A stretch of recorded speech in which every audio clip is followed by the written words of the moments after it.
बिस्मिल्लाहिर्रहमानिर्रहीम। सबसे पहले तो नए आने वाले नाजरीन से गुजारिश है कि मेरे चैनल को सब्सक्राइब करें और साथ लगे बेल आइकन को दबा के ऑल नोटिफिकेशन को ऑन कर दें ताकि मेरी हर नई आने वाली वीडियो का नोटिफिकेशन आपको बर वक्त मिल सके। पहली बात, कल था 30 मार्च 2022, आज है 31 मार्च 2022। कल के मुकाबले में आज इमरान खान के जीतने के चांस 5% बढ़ गए हैं, यानी अब 85% चांस हो गए हैं कि इमरान खान जीत जाएगा। दूसरी बात, मैंने एक वीडियो बनाई है 28 मिनट की,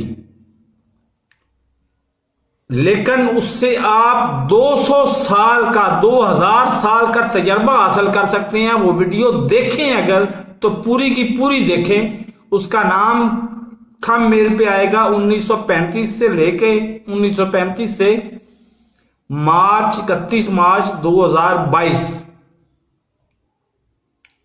ये नाम होगा, कैप्शन होगा, 28 मिनट की वीडियो होगी।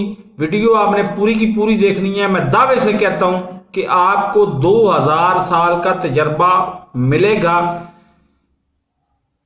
और इंशाअल्लाह आपको नाकामी से कामयाबी का गुर मिल जाएगा।